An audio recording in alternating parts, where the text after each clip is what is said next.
Hello and welcome back to this series of the understanding of the nature of man. We're on the next part of the topic of a brief understanding of the main study of the Sabbath. And today we're going over Sabbath conversation, and we got a few more things to go over. So, as per usual, starting off the video, you can see where my mouse is near the like button. You can go over to the gear where it says settings, and then you look up, it says playback speed, it says normal. You can click that and then put it to 1.5, and then the video goes a bit faster. And 1.5 or 1.75 is pretty good because I do speak pretty slowly and I do have some like pauses and stuff. So to make my speaking and reading more bearable to listen to, I would advise putting up the speed. You'll still easily be able to understand what I'm saying, but it's again more bearable to listen to what I'm trying to say. Alright, so continuing on. The Lord then explained how to respect the Sabbath in the rest of this verse. Not doing your own ways, nor finding your own pleasure, nor speaking your own words. Verse 13. We've already discussed the issue of what it means and doesn't mean. But let me reiterate that the Sabbath is not your day to do your thing. It's God's day, a day we are to delight in our relationship with the Lord. The verse adds, nor speaking your own words. Jesus said, it is out of the abundance of the heart the mouth speaks. Matthew chapter 12, verse 34. I think we should discipline our minds more on this point. It's not legalistic to learn to educate yourself to honor God in your speech on the Sabbath day. Like Enoch, who walked with God, we should practice walking with our Lord every Sabbath and train our minds to dwell on sacred themes. We transgress God's law when we converse about worldly things or engage in trifling conversation on the Sabbath. Some people talk about anything that comes into their minds, but not everything is worthy of expression on the Sabbath. Every word that turns us from God can lead us into bondage. We can pray like David, set a guard, O Lord, over my mouth. Keep watch over the door of my lips. Psalms chapter 141, verse 3. Sometimes on Sabbath, you might be talking with someone who doesn't share your beliefs. It's very easy to begin discussing the economy or the new addition to your house or the best place to purchase groceries. How often do we join right in without stopping to think? So like thinking before you say, thinking before you do. Does this honor the Lord? I think more often than not, we have the power to guide the conversation in a different direction. This is why God chose us to represent him in a lost world. Well, to put the conversation in a different direction or just end the conversation. This can happen in the church as well, and even in our own homes. Children's minds are so active and they can jump all over the place in what they think about. Very quietly and with loving firmness, parents can say, let's talk about something else. Let's remember God's Sabbath. Then make a suggestion for a different topic or activity. When we seek to honor the Lord on the Sabbath, he promises, then you shall delight yourself in the Lord, and I will cause you to ride on the high hills of the earth, and feed you with the heritage of Jacob your father. The mouth of the Lord has spoken. Isaiah chapter 58, verse 14. True Sabbath keepers have a deep satisfaction in their hearts. To ride on the high hills of the earth simply means to be raised up and honored by God. When we honor the Sabbath, the Lord will honor us. Restoring the Sabbath to its rightful place restores the person who seeks to make it a priority every seventh day. Practical tips for preparing for the Sabbath. As I've mentioned, one of the most important parts of the Sabbath commandment is summed up in the word remember. This does not mean you wait until the sun is cresting the horizon Friday afternoon to say, well, it's almost Sabbath, I guess I need to get prepared. How would most wives feel if on their anniversary, their husbands woke up, glanced at a calendar, and said, "Oh look at that! It's our anniversary. I almost forgot. Good thing I remembered. I better grab a cart on my way home from work." That wouldn't be very meaningful, would it? Sabbath is extraordinary time to honor God. The Sabbath is special. The Lord promises to meet us in a more significant way and to bless us on this day he has blessed. If we live to worship and glorify the Lord, surely it is worth investing some time to prepare for this holy meeting. It shouldn't be an afterthought late Friday afternoon. It would even be good to start thinking about the upcoming Sabbath on Saturday evening when the sun goes down. We should plan our week with the next Sabbath already in mind. The Sabbath is like a calibration tool.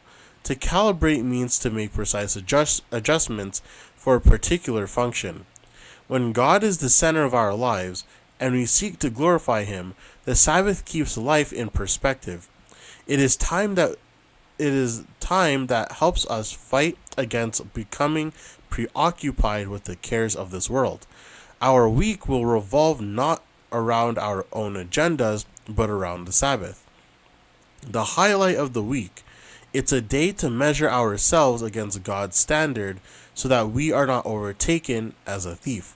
1 Thessalonians chapter 5, verse 4. Let's now look at some practical ways to prepare for Sabbath. The Christian uninspired writings. On Friday, let the preparation for the Sabbath be completed. The Sabbath is not given to the repairing of garments and the cooking of food, to pleasure seeking or any other worldly employment. Before the setting of the sun, let all secular work be laid aside, and all secular papers be put out of sight. On my desk at home, I've got all kinds of items I'm dealing with from my work, bills, projects, official papers, etc. When Friday comes, I stack them up and put them away. You know what happens when you see these projects? You start thinking about them. They are less of a distraction if they are covered or put away. What about cooking on the Sabbath? Exodus chapter 16, verse 23 through 26 speaks about not baking or boiling on Sabbath. How do we understand this text in our day? First of all, it's not a commandment that you eat cold food on the Sabbath. The principle is that whatever you get done in advance, do it in advance. I don't believe the Sabbath should be dedicated to elaborate cooking and heavy food preparation. Why be like Martha when you can be at the feet of Jesus? And he said unto them, This is that which the Lord hath said. Tomorrow is the rest of the holy Sabbath unto the Lord. Bake that which ye will bake today, and seethe that ye will seethe, and that which remaineth overlay up for you to be kept until the morning. And they laid it up till the morning, as Moses bade, and it did not stink, neither was there any worm therein. And Moses said, Eat that today, for today is a Sabbath unto the Lord. Today ye shall not find it in the field. 6 days ye shall gather it, but on the seventh day, which is the Sabbath, in it there shall be none. Exodus chapter 16, verse 23 through 26. So practically speaking, prepare your main meal items on Friday. Some things don't sit well overnight and are not time consuming to make, like a salad. It's not very pleasant to eat some foods that sit and turn soggy. The basic principle is to get as much done on Friday so that you can more easily heat up, keyword there, heat up, and put out appetizing food for Sabbath. We want to preserve quality time for fellowship, worship, and connection with God. Something my wife uses in our home is the time bake feature on our oven. She prepares dishes on Friday, puts them in the oven on Sabbath morning, and when we get home from church, ding, our food is ready. And of course, microwaves are great tools in the same way. Even those who work on Sabbath in church institutions where there is a cafeteria, such as in a hospital or boarding school, can simplify preparations for Sabbath. Workers should take turns so that everyone has a chance to worship with others in the church. We all need time to sit at Jesus' feet. Conducting business on Sabbath. Some people ask, what's wrong with making purchases on Sabbath? Besides, we handle money on Sabbath when we give our offerings. What's the difference in handling money to a witness at a restaurant? The Bible directly addresses buying and selling on the Sabbath in the book of Nehemiah. Here we find a prophet guiding God's people into proper Sabbath keeping. In making a covenant with the Lord, the people promise if the peoples of the land brought wares or any grain to sell on the Sabbath day, we would not buy it from them on the Sabbath. Nehemiah chapter 10 verse 31. And the full verse says, and if the people of the land bring ware or any victuals on the Sabbath day to sell, that we would not buy it of them on the Sabbath or on the holy day, and that we would leave the seventh year and the exaction of every debt. Okay, I believe giving an offering to God is different from buying something, engaging people in trade, or hiring somebody to do work for you. The Bible tells us Sabbath is not only a day for us to rest from our labors, but it's also to provide that rest for those who work for us. When we pay someone to cook our food and clean up after us, it falls into the category of buying and selling. We should prepare in advance for Sabbath. Also, the environment in most public eating places is often filled with worldly music and conversation that pulls our minds away from God. Nehemiah had to confront the Jewish leaders and take further action to deal with Sabbath breaking. This isn't the first generation to wrestle with these types of issues. In those days, I saw people in Judah treading the wine presses on the Sabbath and bringing in sheaves and loading donkeys with wine, grapes, figs, and all kinds of burdens, which they brought into Jerusalem on the Sabbath day. And I warned them about the day on which they were selling provisions. Men of Tyre dwelt there also, who brought in fish and all kinds of goods, and sold them on the Sabbath to the children of Judah and in Jerusalem. Then I contended with the nobles of Judah and said to them, what evil thing is this you do, by which you profane the Sabbath day? Did not your fathers do thus? And did not our God bring all this disaster on us, on this city? Yet you bring added wrath on Israel by profaning the Sabbath. So it was at the gates of Jerusalem, as it began to be dark before the Sabbath, that I commanded the gates to be shut and charged, that they must not be opened till after the Sabbath. Nehemiah chapter 13, verse 15 through 19. There are a couple points in this story that guide us into proper Sabbath keeping. Nehemiah was clearly against the idea of unbelievers selling to the children of Israel on Sabbath. He explained that such conduct profanes the Sabbath. To profane means to defile or treat something sacred with abuse. It shows a lack of reverence. God's word says when we engage in this type of buying and selling, we are actually desecrating the Sabbath day. I think God still cares to this day how we treat this sacred day, because God does not change. A day for doing good. Of course, we can become so focused on what to do, on what not to do on the Sabbath, that we neglect the good things we can do. Jesus once spoke to a group of Pharisees in a synagogue who asked him if it was lawful to heal on the Sabbath. He answered them, what man is there among you who has one sheep, and if it falls into a pit on the Sabbath, will not lay hold of it and lift it out? Of how much more value then is a man than a sheep. Therefore it is lawful to do good on the Sabbath. Matthew chapter 12, verse 11 through 12. Sheep still fall into pits today. In other words, there are unforeseen emergencies that arise on the Sabbath that call for our practical attention. If a woman goes into labor on the Sabbath, should we tell her not to labor and on a rest day and to wait to have her baby another day?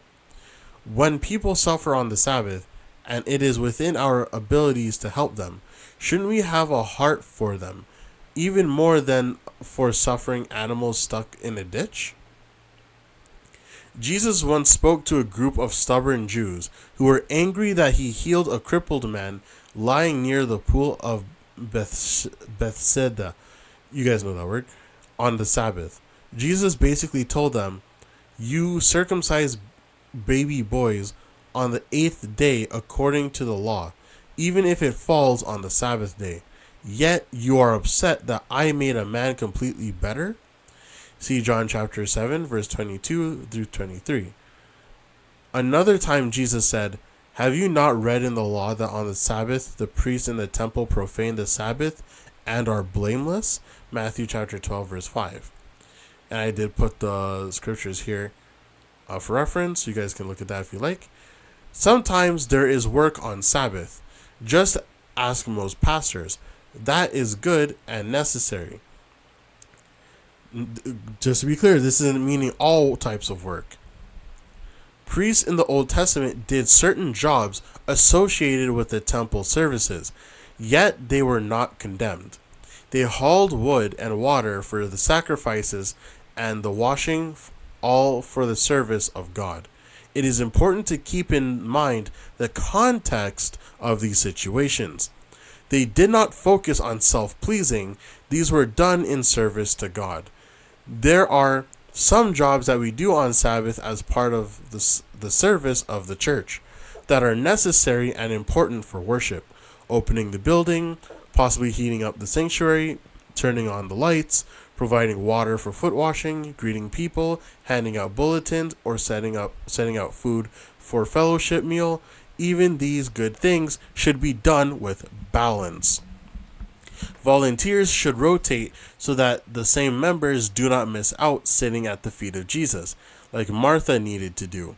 Some members love to help with potlucks each week and miss hearing a sermon for months at a time. We should avoid this and rotate Sabbath responsibilities. The ox in the ditch. Sometimes in an effort to explain away our actions on the Sabbath, we joke about our deed as being an ox in the ditch, based on Jesus' reference in Luke chapter 14, verse 5. There are other references in the Bible to donkeys and sheep falling into pits as well. What does this mean? I think when an urgent need comes to our attention on Sabbath, we should pitch in and help someone out of a difficulty. I've stopped on Sabbath to help people stranded beside the road with a dead car battery in one case. After briefly looking under the hood, I reconnected a tube and a carburetor, you guys know that word, and had them on their way in no time. Another time, my son Stefan and I were driving home from church when we came on a scene where someone's car had stalled in the middle of an intersection. Everyone else driving by was honking at them. We looked at each other, pulled over, jumped out, and helped push the car off to the side of the road. On the other hand, we can go too far in identifying donkeys in ditches on Sabbath until we are spending all our time, as some youth ministries suggest, cleaning people's yards, painting houses, and mowing lawns.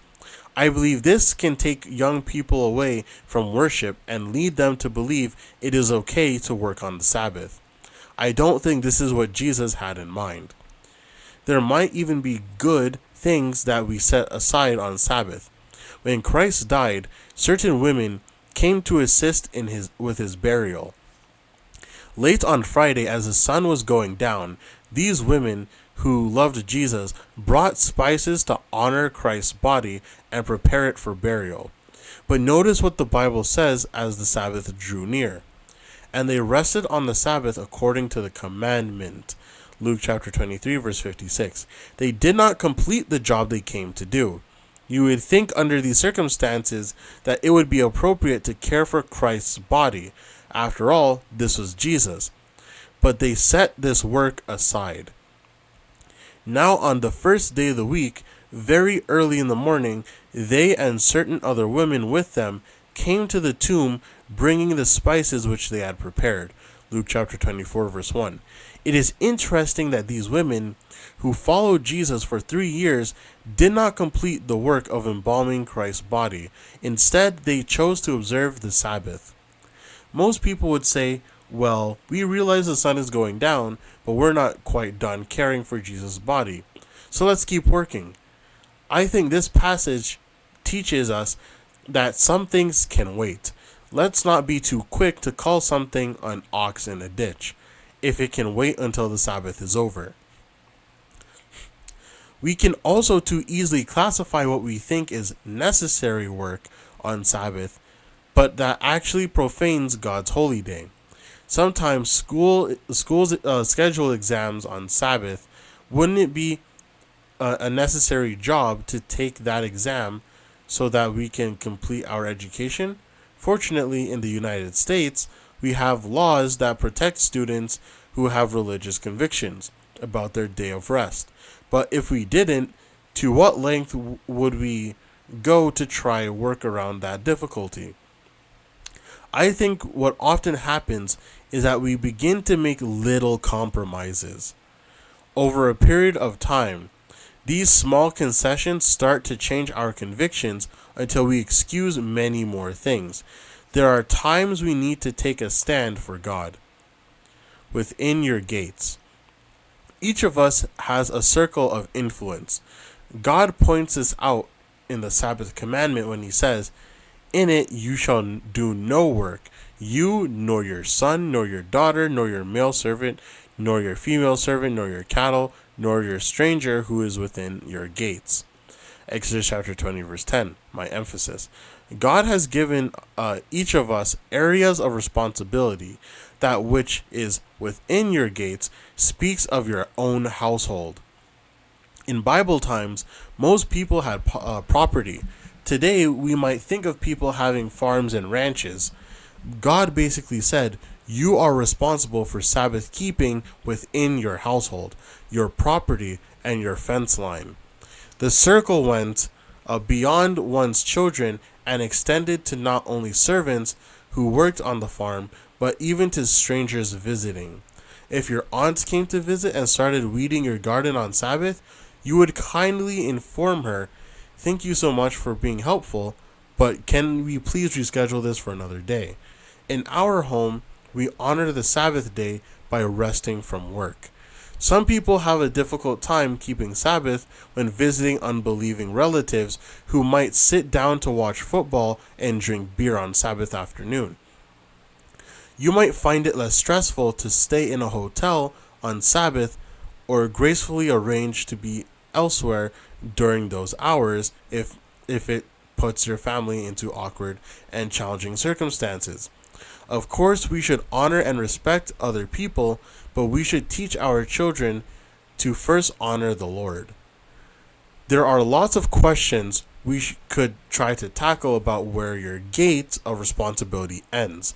For instance, when you pick up your phone and make a call on Sabbath, there are people somewhere out there who are work at the phone company that help keep everything operating.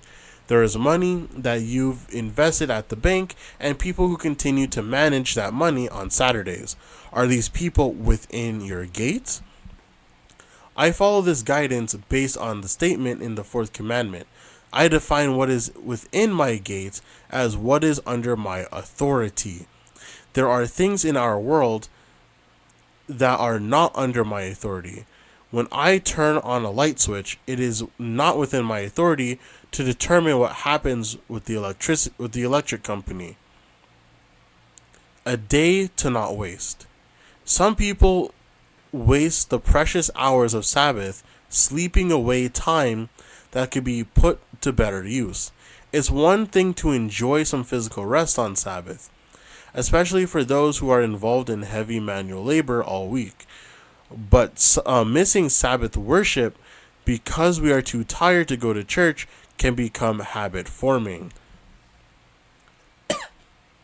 Another way we can waste our energies on Sabbath is by gorging ourselves with copious portions of food. Too much of even good, healthy food can actually dull our minds. Sabbath meals should be made memorable, appetizing, and even include a simple treat. But that doesn't mean we need 9 different delicacies to choose from. Often we eat too much on Sabbath, especially at potlucks, and then want to find the nearest hammock and snore away the remainder of these sacred hours. Sleeping in on Sabbath morning can also create a rushed atmosphere to prepare and get to church on time. How much better to get up a little earlier and enjoy a peaceful time preparing for worship? The bustle and confusion of trying to gulp down our breakfast and get dressed, make sure we have what we need for church, it can create tension and tempt us to be impatient with each other.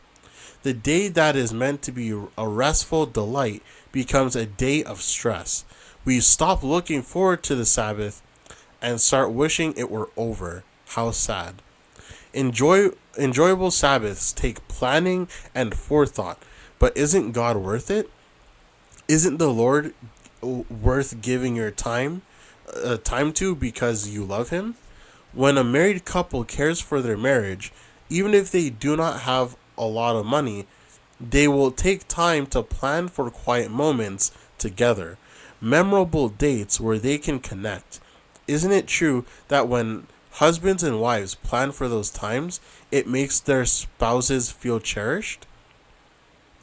When I travel, Karen often writes a card or two in advance and places them in my luggage. She always tries to hide them where she figures I'll find them because it's no fun when I get home and she asks, "Did you read my card?" And I say, "What card?" It's always pleasant when I'm digging through belongings on a trip to pull out a card with a little note or kiss or something on it. Her little love letters show me she was thinking about me. Should we do any less for the God who created us? But even if your attitude or mood isn't always the best, it's worth keeping the Sabbath. Even if you don't always feel like you have the right spirit, honor the Sabbath because God commands you to keep the day holy. Do it to the best of your ability. Sometimes we do things we don't feel like doing, only to discover that when we put one foot in front of the other, our feelings change. I have a friend who tells me that on the Sabbaths, when it's a struggle to get to church, those are the days when he usually receives the biggest blessing at church. Just because you might not feel like keeping the Sabbath doesn't mean you stop obeying. God is looking for people who will stand up for Him no matter what. And that means being faithful, even that which is least. Don't be ashamed of saying to your friends, "I can't do that activity because it's God's Sabbath." God will honor you if you honored Him. And God showed that in the book of Daniel, how the 3 Hebrew boys did not bow down to the golden image and worship the true living God instead. And God stood up for them by keeping them alive and stuff like that. I will keep the last part of this for going through like the season and all that. So next video should hopefully be the last video on this topic. Thank you guys for listening. Have a good day. See ya.